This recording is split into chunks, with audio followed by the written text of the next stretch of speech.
미련한 자에게는 영예가 적당하지 아니하니 마치 여름에 눈 오는 것과 추수 때에 비 오는 것 같으니라. 까닭없는 저주는 참새가 떠도는 것과 제비가 날아가는 것 같이 이루어지지 아니하느니라. 말에게는 채찍이요 나귀에게는 재갈이요 미련한 자의 등에는 막대기니라. 미련한 자의 어리석은 것을 따라 대답하지 말라. 두렵건대 너도 그와 같을까 하노라. 미련한 자에게는 그의 어리석음을 따라 대답하라. 두렵건대 그가 스스로 지혜롭게 여길까 하노라. 미련한 자 편에 기별하는 것은 자기의 발을 베어버림과 해를 받음과 같으니라. 저는 자의 다리는 힘없이 달렸나니 미련한 자의 입의 잠언도 그러하니라. 미련한 자에게 영예를 주는 것은 돌을 물매에 매는 것과 같으니라. 미련한 자의 입의 잠언은 술 취한 자가 손에 든 가시나무 같으니라. 장인이 온갖 것을 만들지라도 미련한 자를 고용하는 것은 지나가는 행인을 고용함과 같으니라. 개가 그 토한 것을 도로 먹는 것 같이 미련한 자는 그 미련한 것을 거듭 행하느니라. 내가 스스로 지혜롭게 여기는 자를 보느냐. 그보다 미련한 자에게 오히려 희망이 있느니라. 게으른 자는 길에 사자가 있다, 거리에 사자가 있다 하느니라. 문짝이 돌적이를 따라서 도는 것 같이 게으른 자는 침상에서 도느니라. 게으른 자는 그 손을 그릇에 넣고도 입으로 올리기를 괴로워하느니라. 게으른 자는 사리에 맞게 대답하는 사람 7보다 자기를 지혜롭게 여기느니라. 26장 1절부터 12절은 미련한 자에 대한 잠언들이 모여있고 13절부터 16절에는 게으른 자에 대한 잠언들이 모여있습니다. 1절부터 12절의 핵심 단어인 미련한 자는 2절을 제외한 모든 절에 나타나고 있습니다. 먼저 1절에서는 미련한 자에게는 영예가 적당하지 아니하니 마치 여름에 눈 오는 것과 추수 때에 비 오는 것 같으니라 라고 말합니다. 여름에 눈이 오는 것이나 추수 때에 비가 오는 것이 적절하지 않고 이상한 일인 것처럼 미련한 자에게 영광은 어울리지 않는다는 것입니다. 2절은 한 걸음 더 나아가서 까닭없는 저주는 참새가 떠도는 것과 제비가 날아가는 것 같이 이루어지지 않는다고 말합니다. 미련한 자의 정당하지 않은 저주는 결코 이루어지지 않는다는 것입니다.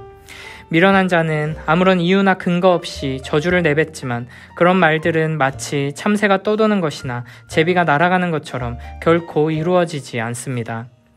이렇게 1절, 2절에서 미련한 자에게 어울리지 않는 것에 대해 말했다면 3절에서는 미련한 자에게 어울리는 것이 무엇인지에 대해 말합니다. 바로 채찍과 재갈과 막대기입니다. 말을 길들이기 위해서 채찍이 필요하고 나귀를 끌고 가기 위해서는 재갈이 필요한 것처럼 미련한 자의 등에는 막대기가 어울린다는 것입니다. 지혜로운 자들은 채찍이나 막대기로 매질을 하지 않아도 지혜의 말씀을 귀 기울여 듣고 바른 길로 갑니다. 그러나 미련한 자들은 무서운 채찍과 아픈 매질이 없으면 끝까지 고집을 피우며 악한 길에서 떠나지 않습니다. 자비하신 하나님께서는 악한 길로 나아가는 미련한 자들을 멸망하도록 그냥 내버려두지 않으시고 채찍과 재갈과 막대기와 같은 고난과 재앙으로 치셔서 바른 길로 돌아가게 하십니다. 이를 통해 우리는 하나님의 은혜와 사랑이 얼마나 크고 아름다운지를 생각할 수 있어야 합니다. 시편 32편 9절에서는 너희는 무지한 말이나 노새같이 되지 말지어다. 그것들은 재갈과 굴레로 단속하지 아니하면 너희에게 가까이 가지 아니하리로다 라는 권고가 나옵니다. 그리고 8절에서는 내가 너를 주목하여 훈계하리로다 라고 말씀하십니다. 그러므로 우리는 미련한 우리를 위해 채찍과 재갈과 막대기를 사용하시기 전에 그 경고의 말씀과 교훈의 말씀에 귀 기울이며 바른 길로 나아가야 할 것입니다. 이어서 4절, 5절에서는 미련한 자를 어떻게 대해야 하는지에 대해 말씀하십니다. 미련한 자의 어리석은 것을 따라 대답하지 말라. 두렵건대 너도 그와 같을까 하노라. 미련한 자에게는 그의 어리석음을 따라 대답하라. 두렵건대 그가 스스로 지혜롭게 여길까 하노라. 아멘. 4절은 미련한 자의 어리석음을 따라 대답하지 말라고 합니다. 왜냐하면 그 어리석음을 따라 대답하게 되면 똑같이 어리석은 자가 될 것이기 때문입니다. 그런데 5절은 미련한 자의 어리석음을 따라 대답하라고 말합니다. 대답하지 않으면 미련한 자가 스스로 자기가 더 지혜롭다고 여길 것이기 때문입니다. 이렇게 4절에서는 대답하지 말라고 하고 5절에서는 대답하라고 하면서 두 교훈이 서로 모순되는 것처럼 보입니다. 하지만 이는 모순이나 오류가 아닙니다. 오히려 하나님께서 잠언을 통해 우리에게 주시는 지혜의 특성을 잘 보여주는 부분입니다. 잠언의 교훈들은 율법이나 언약이 아닙니다. 그래서 표면적으로는 모든 상황 속에서 영원히 변하지 않는 원리에 대해 말하는 것이 아니라 우리가 이 세상을 사는 데 있어서 구체적으로 적용할 수 있는 지혜들에 대해 말하고 있다는 것을 기억해야 합니다. 그리고 이 지혜들 속에서 우리는 영원하신 하나님의 뜻과 진리를 발견해내야 하는 것입니다.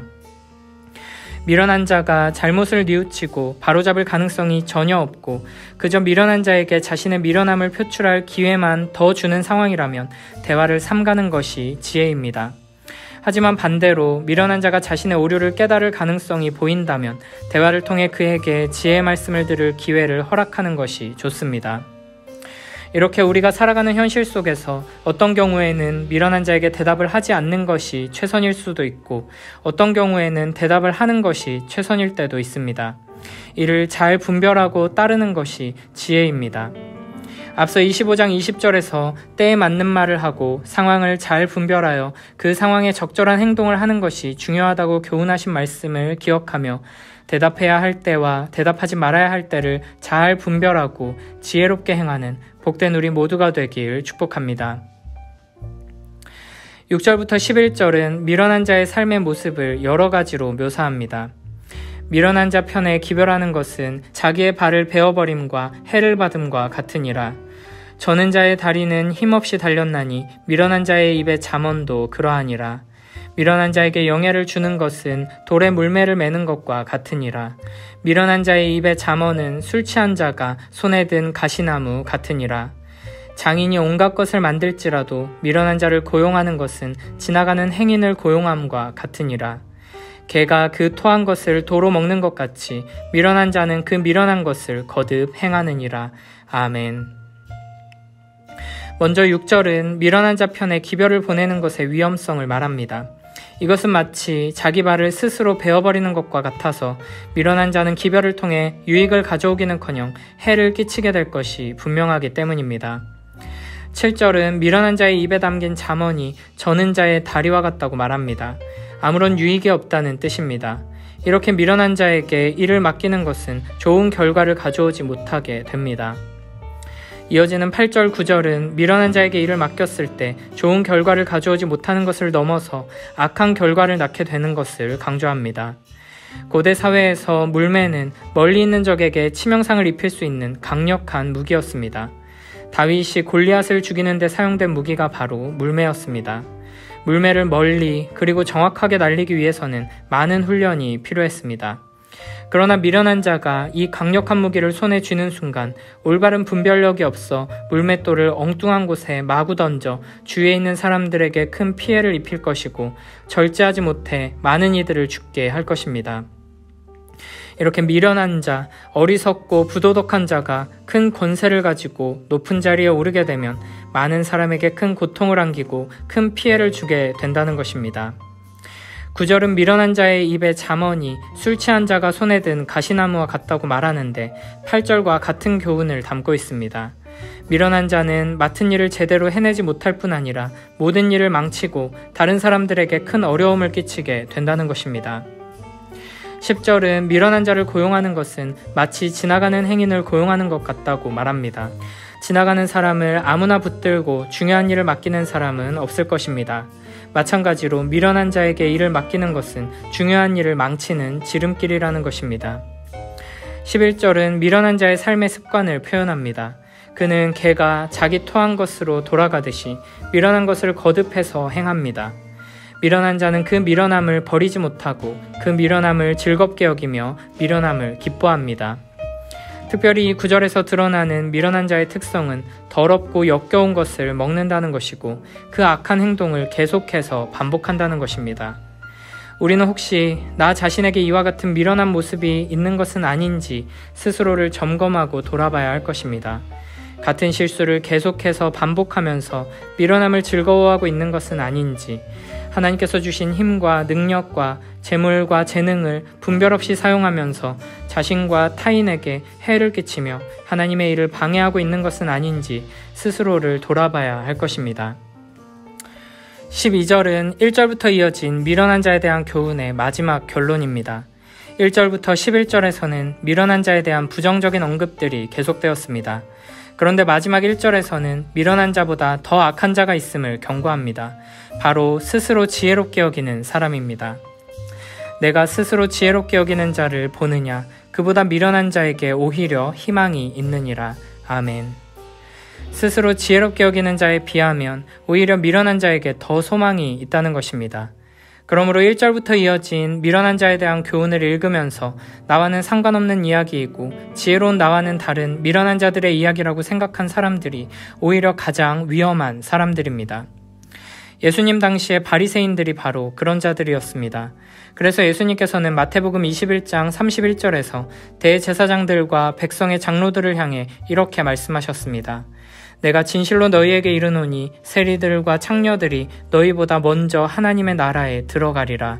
아멘. 우리는 결코 미련한 자가 되어서는 안 됩니다. 그러나 더 주의해야 하는 것은 자신의 미련함을 보지 못하고 교만한 마음으로 스스로를 지혜롭다 여기며 지혜로운 자가 되는 길을 잃어버리는 것입니다. 역설적으로 미련한 자는 지혜의 길을 갈 수 있고 지혜로운 자는 멸망의 길을 가게 됩니다. 스스로의 미련함을 깨닫고 회개하며 엎드리는 자만이 지혜의 길로 인도하시는 은혜를 힘입을 수 있기 때문입니다. 하나님께서 우리에게 주시는 지혜의 말씀을 통해 이 미련한 자의 모습이 바로 나의 모습이라는 것을 깨닫고 두렵고 떨리는 마음으로 하나님의 긍휼과 은혜를 구하며 회개의 자리로 나아가는 복된 우리 모두가 되길 축복합니다. 마지막 13절부터는 게으른 자에 대한 가르침이 시작됩니다. 게으른 자는 길에 사자가 있다, 거리에 사자가 있다 하느니라. 문짝이 돌저기를 따라서 도는 것 같이 게으른 자는 침상에서 도느니라. 게으른 자는 그 손을 그릇에 넣고도 입으로 올리기를 괴로워하느니라. 게으른 자는 사리에 맞게 대답하는 사람 7보다 자기를 지혜롭게 여기느니라. 아멘. 13절은 22장 13절과 유사한 내용으로 게으른 자는 거리에 사자가 있다는 변명을 댄다고 말합니다. 이렇게 자신의 삶을 성실하게 살지 않고 자신의 게으름을 정당화하며 계속해서 핑계를 대는 것이 게으른 자의 특징입니다. 14절은 문이 경칩을 중심으로 도는 것처럼 게으른 자는 자신의 침대를 중심으로 돌고 있음을 보여줍니다. 게으른 자는 그 게으름에서 벗어나지 못하고 게으름을 피우는 것이 일상이 되어버립니다. 15절은 19장 24절과 같은데 게으른 자는 손을 그릇에 넣고도 입에 올리기를 괴로워한다는 것입니다. 자신에게 유익이 되는 것조차도 놓쳐버리게 되는 게으른 자의 안타까운 모습을 지적합니다. 마지막 16절은 게으른 자에 대한 가르침의 결론인데 게으른 자는 사리에 맞게 대답하는 사람 7명보다 자신을 더 지혜롭게 여긴다고 말합니다. 결국 12절에서 미련한 자보다 더 악한 자로 경고하셨던 스스로 지혜롭다 여기는 자가 바로 게으른 자라는 것을 알 수 있습니다. 그러므로 우리는 미련한 자가 되지 않기 위해 미련한 자보다 더 악한 자가 되지 않기 위해 매일매일의 삶 속에서 게으름과 싸워야 합니다. 하나님께서 우리에게 허락하신 하루하루의 삶을 소중히 여기며 일상의 거룩함을 회복하고 모든 시간을 주님께 올려드리는 지혜롭고 부지런한 우리 모두가 되길 축복합니다.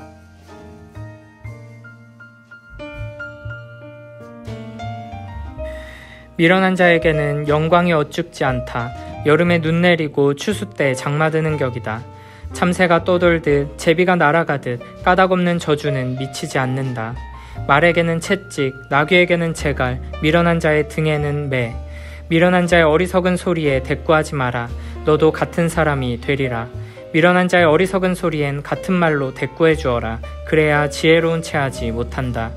미련한 사람을 심부름 보내는 것은 제 발목을 찢고 독약을 마시는 격이다. 미련한 사람이 잠언을 입에 담는 것은 절름발이의 짧은 다리가 건들거리는 격이다. 미련한 사람을 추켜 세우는 것은 팔매에 돌을 붙들어 매는 격이다. 미련한 사람이 잠언을 말하는 것은 주정뱅이가 가시나무를 휘두르는 격이다. 미련한 주정뱅이를 고용하는 것은 궁수가 지나가는 사람을 닥치는 대로 쏘아대는 격이다. 개가 개운 것을 도로 먹듯이 미련한 자는 어리석은 짓을 되풀이한다. 너는 스스로 지혜롭다 하는 자를 보았겠지만 그런 사람보다는 바보에게 희망이 있다. 게으른 자는 거리에 호랑이가 나왔다, 장터에 사자가 나왔다 하고 핑계만 댄다. 문짝이 돌저기에 달려 돌듯 게으른 자는 자리에 누워 뒹굴기만 한다. 게으른 자는 숟가락을 밥그릇에 놓고도 입으로 가져갈 생각을 않는다. 거만한 사람은 재치 있게 대답하는 사람 7보다 제가 더 잘났다고 생각한다.